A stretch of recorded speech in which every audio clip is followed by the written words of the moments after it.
Good morning students, and today we are going to discuss a very important chapter of class 11 NCERT complex number।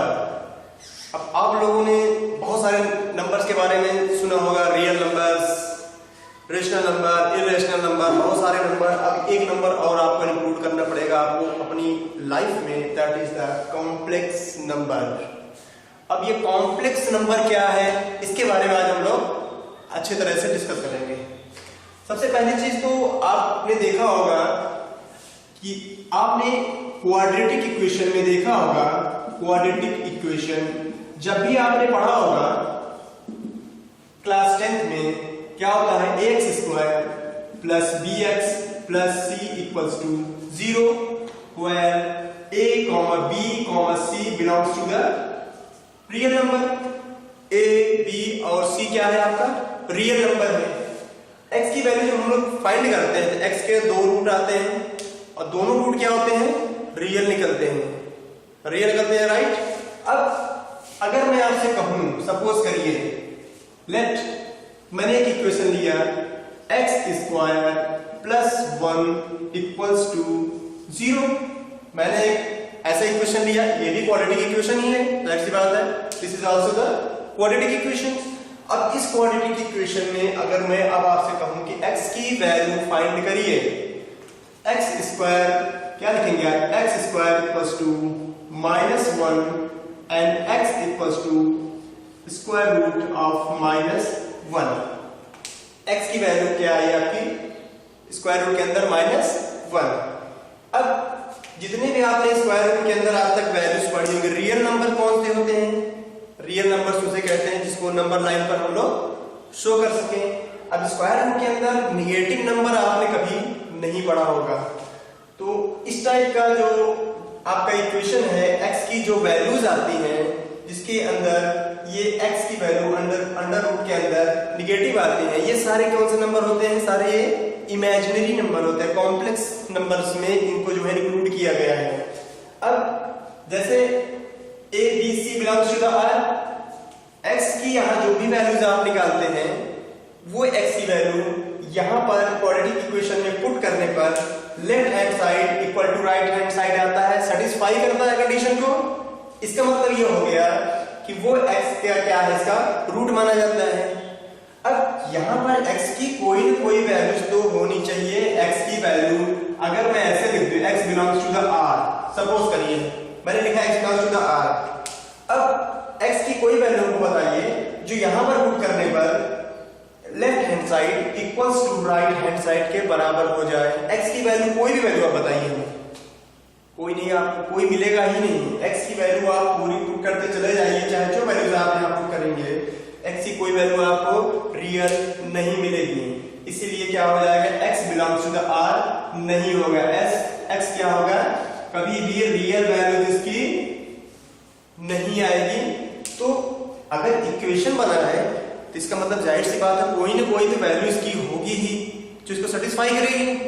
अब आपके mind में ये आया कि अगर कोई ना कोई वैल्यूज होगी तो कौन सी वैल्यूज होगी, ऐसे ही वैल्यूज को बोला जाता है इमेजिनरी, काल्पनिक, जिसको आप इमेजिनेशन में चल रहे हैं, that is imagination. That is x equals to, अगर मैं यहाँ पर अंडर रूट -1 रख दूं, x की वैल्यू सपोज करिए आपने ऐसे लिखा अंडर रूट -1 का whole square plus 1 equals to 0, कितना आया, -1 प्लस 1 इक्वल्स टू 0, कट क्या है, 0 इक्वल्स टू 0। ये दोनों क्या आ गए, आपके इक्वल आ गए। अब आपके माइंड में आ जाना चाहिए x की वैल्यू क्या होगी, अंडर रूट -1, रूट -1। अब जितने भी आपने इस क्वाड्रेटिक इक्वेशन पढ़ा होगा, x की जितनी वैल्यूज होती हैं वो कभी भी स्क्वायर रूट के अंदर निगेटिव नहीं होती। और इसमें क्या हुआ, कॉम्प्लेक्स नंबर में इस तरह की वैल्यूज आपको मिलेंगी, इस तरह की वैल्यूज आपको बहुत सारी मिलेंगी जिसमें जो है x की वैल्यू अंडर रूट के अंदर क्या होगी, निगेटिव होगी। तो ऐसे ही वैल्यू से क्या बोला जाता है, कॉम्प्लेक्स नंबर में इंक्लूड किया गया। ऐसे वैल्यूज को क्या बोला जाता है, इमेजिनरी नंबर, जिसको हम लोग इमेजिन करेंगे। अब आपके दिमाग में ये आ रहा होगा कि इसका यूज कहाँ है, इसका यूज है साइंस में, इसका बहुत यूज है, केमिस्ट्री में यूज है, फिजिक्स में इसका यूज है। इमेजिनेशन करके ही सारे जो है इन्वेंशन किए जाते हैं। इस तरह के जो है वैल्यूज जो है क्या यूज होते हैं, केमिकल रिएक्शन में यूज होते हैं, इस तरह के वैल्यूज कहाँ यूज होते हैं, आपको फिजिक्स में यूज किया जाता है। इस तरह की वैल्यूज को क्या बोला जाता है, it is the imaginary number, and imaginary number is denoted by I, that is I equals to what, I, इसको बोला जाता है आयोटा। क्या बोलते हैं, आयोटा। आयोटा मींस ऐसे, IOTA, that is iota. Small letter denote करेंगे, स्मॉल I। इसका मतलब ये हो गया I की वैल्यू क्या होती है, अंडर रूट -1। ये समझ आ गया। अगर आपको ये समझ में आ गया, ये आपको याद रखना है, हमेशा याद रखिएगा इसको, that is I equals to under root -1, remember. इसको आप याद रखिएगा, नहीं तो आपके लिए प्रॉब्लम होगी। इस कॉम्प्लेक्स नंबर का सबसे इंपॉर्टेंट चीज है iota. Iota equals to under root -1। अब इतना लिखने के बाद आपके दिमाग में आना चाहिए, चलिए और सारी वैल्यूज निकालते हैं। I की वैल्यू क्या आती है आपकी, under root -1, okay. I square कितना होगा, I स्क्वायर करके देखते हैं, स्क्वायरिंग बोथ साइड करेंगे, I का whole square equals to under root -1 का होल स्क्वायर, कितना आया ये, I का स्क्वायर इक्वल्स टू -1। मैं इसको क्यों लिख रहा हूं, अभी आपको ये चीजें आपको बिल्कुल क्लियर हो जाएंगी कि इसकी वैल्यू मैं ऐसा क्यों लिख रहा हूं, आखिर हमें जरूरत क्या है इसको ऐसे लिखने की। I स्क्वायर इक्वल्स टू कितना हुआ, -1। अब मैं यहां पर कुछ कंक्लूजन्स लिखेंगे इसके, क्या कि इसका यूज कहां हो सकता है। चलिए, I स्क्वायर इक्वल्स टू -1। अब मैंने क्या किया, I से दोनों साइड मल्टीप्लाई कर दिया, multiply by I both side. I cube कितना हो जाएगा, -I, कितना हो गया ये, -I। फिर से अगर मैं इसमें मल्टीप्लाई करूंगा, यहां पर क्या करेंगे, फिर I से मल्टीप्लाई किया, दोबारा मैंने मल्टीप्लाई किया, I का पावर 4 इक्वल्स टू कितना है ये, -I का स्क्वायर इक्वल टू कितना हो गया, I का स्क्वायर की वैल्यू कितनी होती है, -1। तो -1 और ये -1 मल्टीप्लाई हो कितना हो जाएगा, ये कितना हो जाएगा, -1 इक्वल टू कितना है ये, +1। ये याद रखिएगा, ये याद रखना है आपको, I का पावर 4 इक्वल्स टू +1 और I का पावर 3 इक्वल्स टू -1। अभी हम बताएंगे शुरू में क्या जरूरत पड़ रही है, यहां पे देखिएगा। अब फिर क्या किया मैंने यहां पर, फिर आयोटा से मैंने मल्टीप्लाई किया, इसमें आयोटा से मल्टीप्लाई करिए, आयोटा पावर 5 इक्वल्स टू कितना है ये, प्लस आयोटा, फिर आयोटा मल्टीप्लाई करिए, आयोटा पावर 6 इक्वल्स टू यहां कितना आएगा ये, आयोटा स्क्वायर की वैल्यू कितनी होती है, -1 हो गया ये, राइट। फिर आयोटा से मल्टीप्लाई करिए जरा इसको, तो आयोटा पावर कितना हो जाएगा ये, 7 इक्वल्स टू आयोटा। फिर आयोटा से इसको मल्टीप्लाई करिए, iota to the power 8 equals to minus, ये कितना होगा ये, iota square equals to -1, that minus यहां पर आया और ये हो गया -1 इक्वल्स टू हो गया ये +1, मतलब आयोटा पावर 8 इक्वल्स टू +1। अब इसकी वैल्यू आपने देखा होगा, -1 +1 -1 +1 प्लस आयोटा माइनस आयोटा ऐसे करके आ रही है। तो क्योंकि अभी कोई कहेगा आपको आयोटा पावर 97 की वैल्यू बताइए, आयोटा टू पावर 1001 की वैल्यू बताइए, तो आपको जो है क्वेश्चंस को सॉल्व करने में हेल्प करेगा ये मेथड। इसलिए मैं आपको ये सॉल्व करके दिखा रहा हूं कि इसकी वैल्यू कितनी आएगी, राइट। 10 तक लिख लीजिए ताकि आपको प्रॉब्लम ना हो। आयोटा पावर 9 इक्वल्स टू कितना हो जाएगा, 1 से मल्टीप्लाई करिए, कितना हो जाएगा आयोटा, और iota to power 10 equals to फिर आयोटा से मल्टीप्लाई करिए, कितना आएगा, आयोटा स्क्वायर -1, ये आ जाएगा, क्लियर। और आयोटा की वैल्यू कितनी होती है यहां पर, square root -1, iota square equals to square root रहेगा -1, आयोटा से दोनों साइड मल्टीप्लाई किया, iota cube equals to iota, फिर आयोटा से दोनों साइड मल्टीप्लाई किया, कितना है, आयोटा टू पावर 4, यहां आएगा -आयोटा स्क्वायर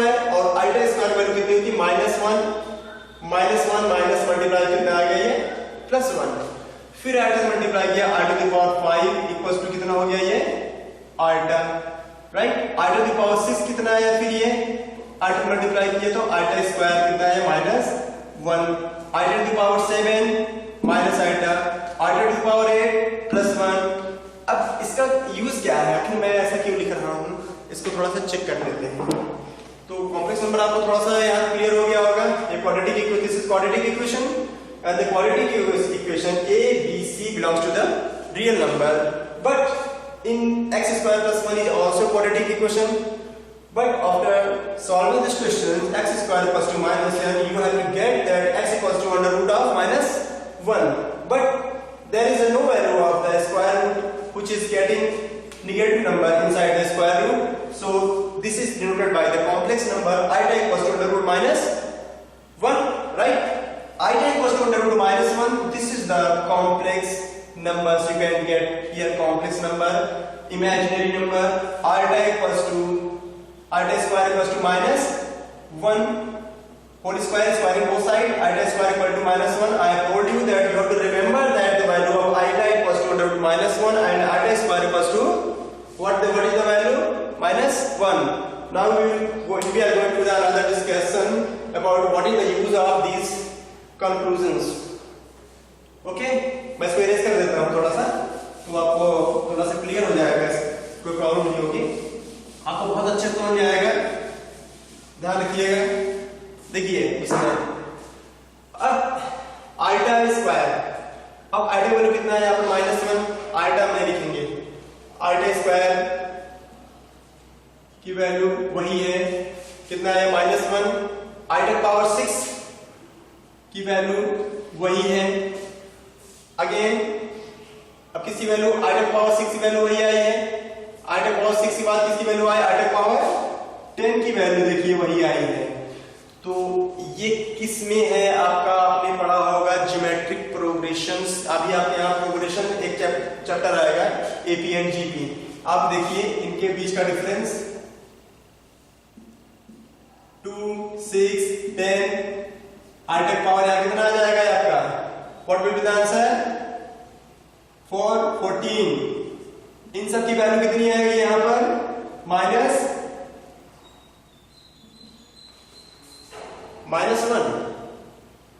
इन सब की वैल्यू कितनी होती है -1, और +1 कहां कहां आते हैं, आइटा पावर 4 और +1 कहां आया है, iota power 8, iota to the power 8, 4 का डिफरेंस है, iota to the power 12, iota to the power कितना आएगा ये 16, इन सब की वैल्यू कितनी आएगी यहां पर +1 वैल्यू आएगी, राइट।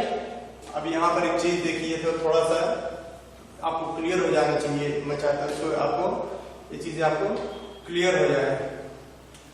अगर मैं इसको मैं प्रोग्रेशन में लिखूं तो यहां पर लास्ट टर्म कितना आना चाहिए, आइटा पावर 2n + 2, सपोज करिए मैंने ऐसे लिखा, अगर मैं ऐसे लिखता हूं सपोज करिए यहाँ पर n की वैल्यू क्या मैं ऐसे लिख सकता हूं, n belongs to the natural number, नहीं लिख सकता, n की वैल्यू मैं 1 पुट करूंगा कितना आएगा यहाँ पर 4 आएगा, यहाँ पे वैल्यू आप सेटिस्फाई नहीं हो रहा है आपका, यहाँ पर nth टर्म क्या आएगा, ये टर्म आपको समझाने के लिए आपको क्या पढ़ना पड़ेगा, ज्योमेट्रिक प्रोग्रेशन।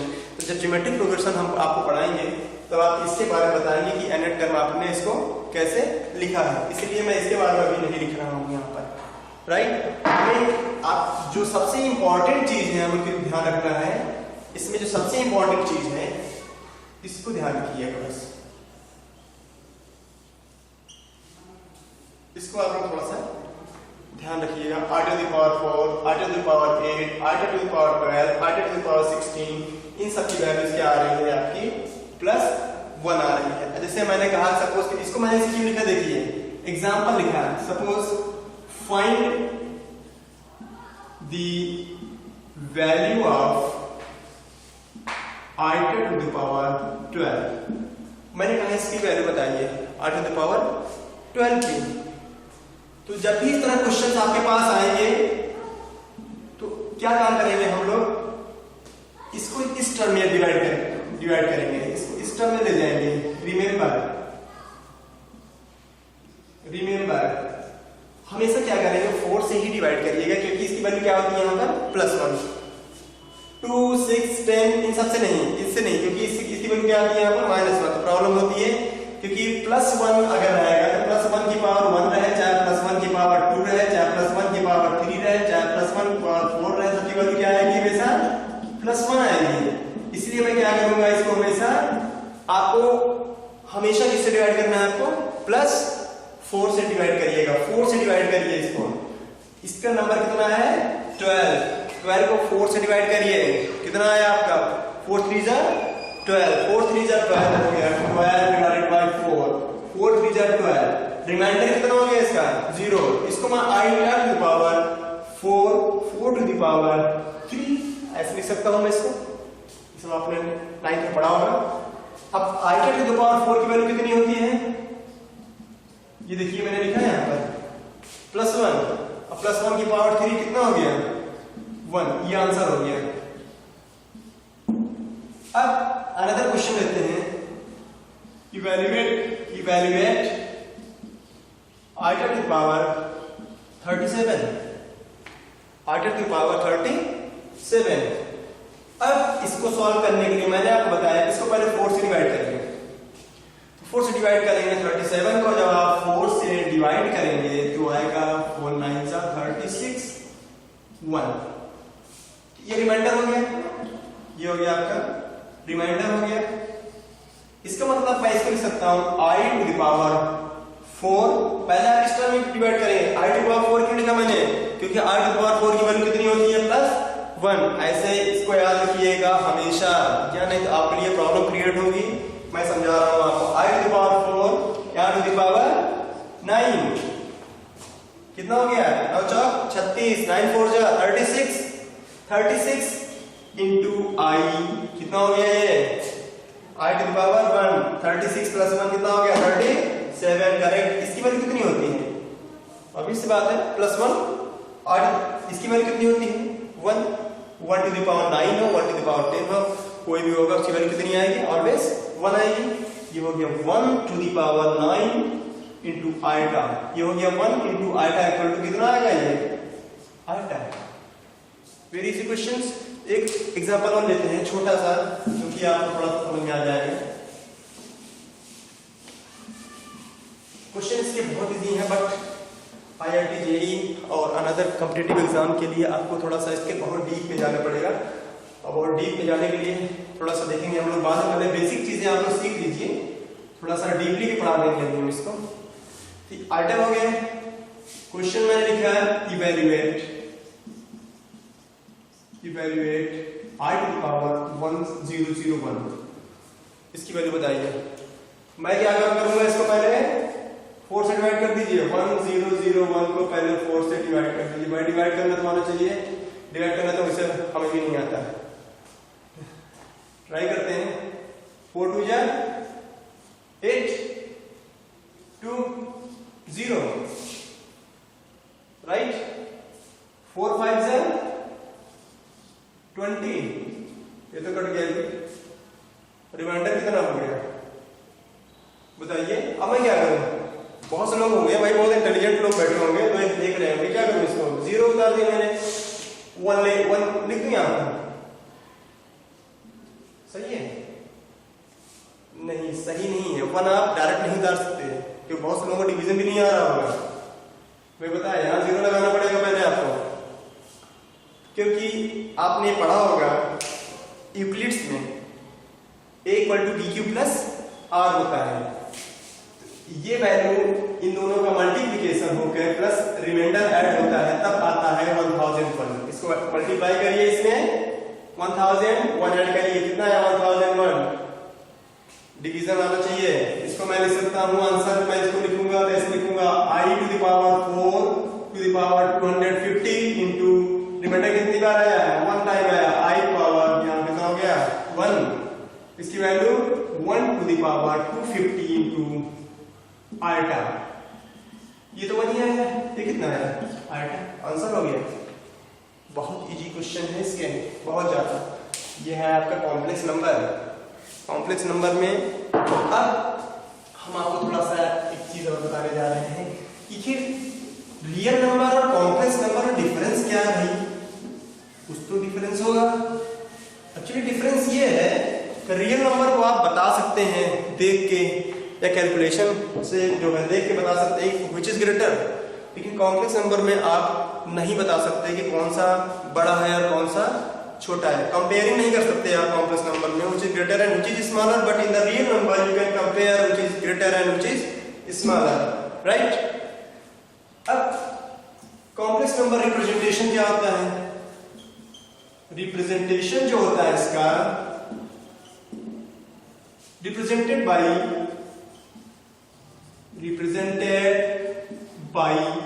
कहीं कहीं सी लिख के ऐसे लिखा रहता है या कहीं कहीं सी लिखा रहता है, दैट इज रिप्रेजेंटेशन। अब कॉम्प्लेक्स नंबर में आपका दो पार्ट होता है। देखिए रिप्रेजेंटेशन में दो पार्ट होते हैं, एक रियल पार्ट होता है प्लस इस साइड में एक इमेजिनरी पार्ट होता है, इमेजिनरी पार्ट होता है, राइट। जब भी रिप्रेजेंटेशन होगा आपका एक रियल पार्ट आपको दिखेगा, एक इमेजिनरी पार्ट दिखेगा। अगर रियल पार्ट नहीं भी दिख रहा है आप उसकी जगह 0 लिख सकते हैं। You can write 0 in the place of the real part.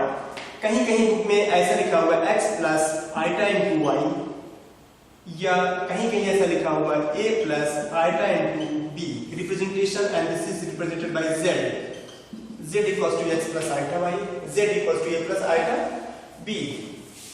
जिसके साथ i लगा हुआ है वो इमेजिनरी होगा, और जिसके पास i नहीं लगा हुआ है वो रियल पार्ट होगा, करेक्ट। ये आपको समझ में आ रहा है? That is this is real part and this is imaginary part. अब आपसे अगर कोई ये पूछे, क्वेश्चन अगर दिया गया है find real and imaginary number in 3 plus 4 item. Suppose करिए क्वेश्चन ये दिया गया है, आपका जो कॉम्प्लेक्स नंबर है that is complex number is z equals to 3 plus 4 iota, या आइटा इंटू 4 भी लिखा रहेगा, कहीं ऐसा लिखा रहता है, कोई फर्क नहीं पड़ता। 4 आइटा है, आइटा इंटू 4 है, मल्टीप्लिकेशन है, मल्टीप्लिकेशन कम्यूटेटिव होता है, तो 2 इंटू 3 लिखूं या 3 इंटू 2 लिखूं। अब इसमें रियल पार्ट पूछेंगे तो रियल पार्ट इक्वल्स टू 3। अगर इमेजिनरी कोई कहेगा लिखिए, आयटा मत लिख दीजिएगा, नहीं तो आप आयटा के साथ लिख दीजिएगा, ऐसा मत लिख दीजिएगा 4 आयटा, नहीं, this is not correct. Eta को आप क्या करेंगे, इसको हटा दीजिए। इमेजिनरी नंबर क्या हो गया 4। जो आई के साथ लगा होगा वो क्या होगा, जो आई के साथ लगा होगा वो आपका इमेजिनरी हो गया, जो विदाउट आई है इधर दैट इज रियल पार्ट। तो आपको ये समझ में आ गया। अब इसके नेक्स्ट लेक्चर में मैं आपको इसके बारे में बताऊंगा कि इसके operations, addition, subtraction, division and multiplications. Okay, right. Thank you very much.